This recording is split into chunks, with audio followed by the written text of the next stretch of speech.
What is going on, Swoopers? Welcome back to another episode of Swoop Luke. In this episode, we'll be previewing the Geelong Collingwood game. So let's just get into it.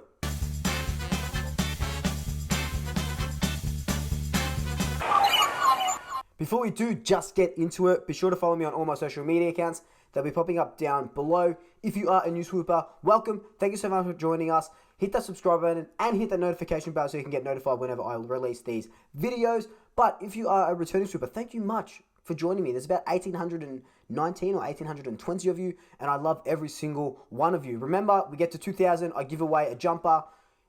I'm going to figure out how to do it because it should be everyone subscribed is automatically in the draw, or I just got to see how YouTube works in that sense. But let's just jump into this review. So I don't want to dwell on the last time we versed them too much because there's not much to say other than we were absolutely shocking. It was that final. We got smashed. I've just kind of pushed that out of my head. I really don't want to think about it, and I don't want to talk about it. All I know is that, yeah, we got absolutely smashed. There was no positives in that game. And just Geelong were the heaps better team on the day. Obviously, they went in and they won. They played in the grand final. But yeah, look, let's not dwell on it, and let's go look at how we've both been travelling this season so far. Nope, Geelong are third on the ladder for a reason. In their last 5 games, they've only lost 1, and that was to Sydney by 2 points. They smashed the Gold Coast Suns the week before. They smashed St Kilda. They absolutely annihilated Richmond. They doubled their score, 126 to 63. Obviously lost to the Saints, and then smashed the Eagles by close to 100 points. So Geelong have been flying. They are premiership contenders. They're going to be one of the favourites. How can you stop Cameron and their forward lines in good stead and stuff like that? Then you look at us. 1 win in our last 5 games, and that was against the Kangaroos. But, you know, the Sydney game was absolutely shocking after quarter time. The Port Adelaide game, we stuck in there up until the last, quarter when they put on 4 goals. But you can see that we are improving. We are slowly improving. And maybe, look, we do have to pull a rabbit out of our hat this week. We'll talk about that a little bit later. But going into the game, yes, Geelong have got 3 wins in a row. We've got 2 losses in a row. But I think the game against Port Adelaide, showing that we have got a little bit of form that we can kind of build off. And if we can just harness that first half energy into our whole game against Geelong, we might be able to go with them. Maybe not win, but we might be able to go with them. It's no surprise that the key area is going to be Geelong's forward line and if our backline can hold up. Thankfully, we've got Darcy Moore playing in the backline, so he is going to give us some respite down there. But no Jeremy Howe and Jeremy Cameron, Hawkins, Radaglia will go down there for a little bit. And just, Rowan as well. They are absolutely dangerous. Dangerous isn't even the word I'm looking for. They are just explosive. It is going to take one hell of a gargantuan effort from our defensive structure and our defensive team to just keep Hawkins and Cameron to a low tally. You look at just the ability to get Cameron into that forward line is crazy. And Hawkins, it's just Jack Madgen, Darcy Moore, Jordan Roughhead, Braden Maynard, Isaac Quaynor, John Noble when he's down there, they have all got their work cut out for them. Bringing Madgen in, I guess we needed that. I guess we needed that sort of player. Is he going to put the stops on Jeremy Cameron or Hawkins? Probably not. And Darcy Moore isn't a one-on-one defender. He is an intercept marker. So it kind of leaves just really Jordan Roughhead, Tom Wilson a little bit to weather the storm. But look, Geelong's forward line are like Hydra. You cut one head off, the other pops up. So it's not just those back 6 or 7 guys. It's the whole team that is going to have to pull their finger out so far and just keep them from scoring. They are a high-scoring side, and they are a very good defending side. It's going to take a huge effort to get close. That I want to look at is our forward line. So this is how we've lined up according to the app and stuff like that. So in our forward line, half forward, side bottom, Cameron. Pendlebury's in our half forward line. De Goey, Mychek, and Trent Bianco makes his debut in the forward line. Will this change on game day? Probably, because Bianco's not a forward pocket player. But let's just go with it. Side bottom, love him in the forward line. Think he needs to stay there. Pendlebury, I would rather see him off the halfback, kind of setting up kind of like that quarterback. But that's what they're going with at the moment.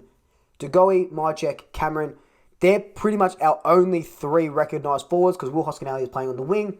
We don't have Beau McCreary, our number 1 pressure player. Buckley came out today and said that there's no one else in the team like him. This 19-year-old or 20-year-old, there's no one in the team like him. Are you kidding me? We've had this team for so long, and you're telling me that Beau, right, I fucking love Beau, he's one of my favourite players, is the only player that can put on that much of a forward pressure and kick a goal. Crazy. No Josh Thomas either, so we can't see him pull some sort of 2018 magic out. So, no Tyler Brown. So, that forward line, that makeshift patchy forward line, to win, we need to kick at least, I don't know how, but we need to kick at least over 70 points. So that's, what's that? 12 goals, 13, 14 goals to win. And we have to keep them to less than 14 goals. So, I know, Luke, it's obviously the key areas, defense and the forward line. But if you break it down, it's just, it's more than that. It is a David and Goliath battle. This is a David and Goliath battle. Talk about the ins and outs. I got them here. So Trent Bianco makes his debut, smashing into the VFL. A born Collingwood supporter who ran out with the club in 2010, right, 11 years ago, will now be running out with some of those players, Pendlebury and Sidebottom. It's every kid's dream come true, and playing for the club that you loved. Collingwood's Phil Foden. That's what I'm calling him. Collingwood's Phil Foden. If you don't know, Phil Foden plays for Manchester City. He was a born Manchester City player, went through all their academies, and now he's playing in the first team and the Champions League final on Sunday morning. So Trent Bianco is Collingwood's Phil Foden. Jack Madgen comes in, like I said. Braden Sire comes in as well. They're giving him a chance. This is Sire's make or break game. If he doesn't have a good game, I don't think we'll see him next season. He could be the next Dane Swan. We've all been saying it. He just really has to just take it a little bit more seriously, in my personal opinion. And everyone probably has a different opinion, but that's just my personal opinion. And like I said, Tyler Brown comes out, Beau McCreary comes out, Josh Thomas comes out, Taylor Adams comes out, all injured. Taylor Adams far out. His knee, again, not that bad as they thought. He was 50-50 for this game. But someone landed on it awkwardly last week. He played out the game. I love Tay. He's our next captain. He's my favourite player. Put him on ice. Just put him on ice. We're not going to make finals. Just put him on ice, please. Yes, okay, cool. We'd all love Tay out there. But Tay came out and said he'd need 14, 15, 16 weeks for that injury to fully heal. Give him 14, 15 or 16 weeks. We're not making finals. We're not fucking making finals. Give him the time that he needs. Please. Predictions and big call. So I reckon we're going to win by 1 point. So Collingwood by 1 point. And my big call is that Trent Bianco is going to kick a goal on debut. That's my big call. Bianco will kick a goal on debut.